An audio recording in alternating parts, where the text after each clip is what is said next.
Alright guys, so I'm going to show you guys 5 of my favorite wrist locks. 2 are going to be from close guard, 2 are going to be from side control, and then 1 will be from an armbar situation, okay? So these are not all the wrist locks, but these are the ones I do most often. So here, Valencia is in my close guard. One that I like to do is kind of from like a reverse Kabura setup. So what I do is I make my first grip kind of a little bit higher up on the wrist here like this. Then the second one, I make a grip like this. So both my thumbs are going underneath. Now I'm going to use both hands and I push this towards the center of her stomach here. I'm going to bring my knees into my chest here like this. As I do this, I let go of this hand.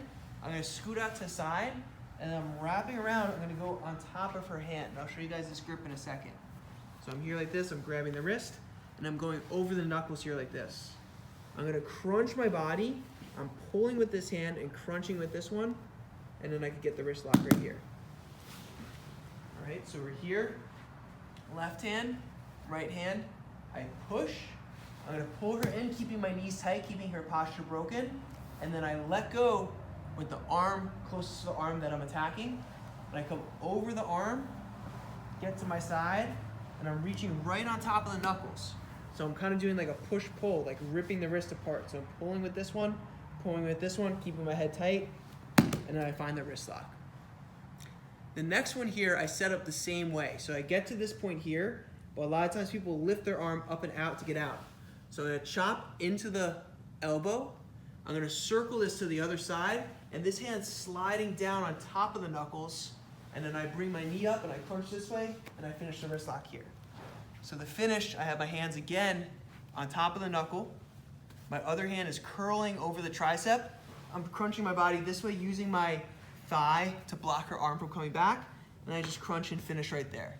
And this one's often even stronger than the first one. So I'm here. 1, 2, push. I pull in. I start going for this one, but she starts to pull her arm out. So I circle it over, grab the tricep, turn, crunch, and then I finish right there.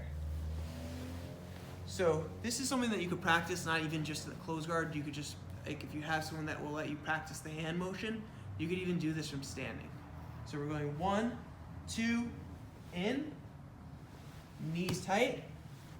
I scoot out and I go over the top, hand over the knuckles, pull. She pulls this out. I chop into the inside of the elbow. I'm gonna turn my body, bring my knee up, crunch, and then we finish right there.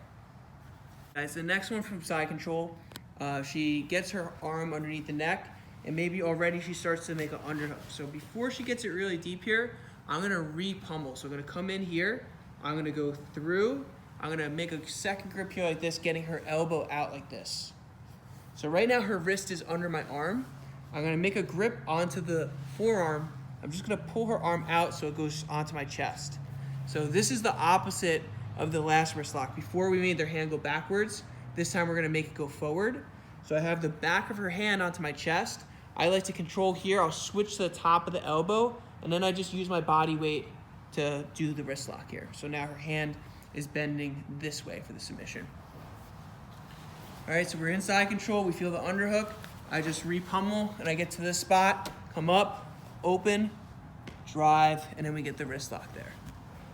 So one more time, a little slower. So here she gets the underhook. I don't let it get too far. I'm gonna come around, through, and I grab onto the tricep here. Boom, and this kind of locks in place. So if she's trying to open her elbow out here, it should be stuck on my shoulder.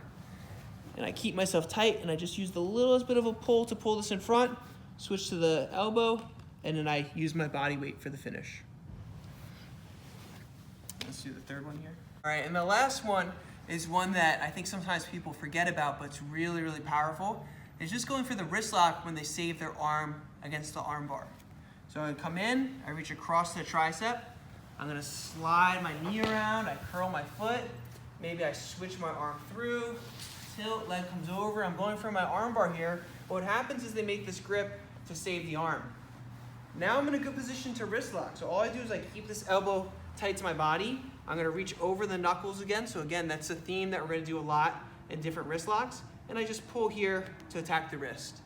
Now, Sometimes this is just gonna make them let go. So if they let go here, then we just take the arm bar, or if we catch it fast enough, right? So sometimes we'll just come here and they'll tap right away. So again, we fell back for the arm bar, they grab their wrist, boom. If we see this shape, then we know we could just scoop underneath that. So I'm cupping that knuckle there, pulling this tight, and then we have that wrist lock that either gets us the submission or the reaction that we could fall back and finish the arm lock.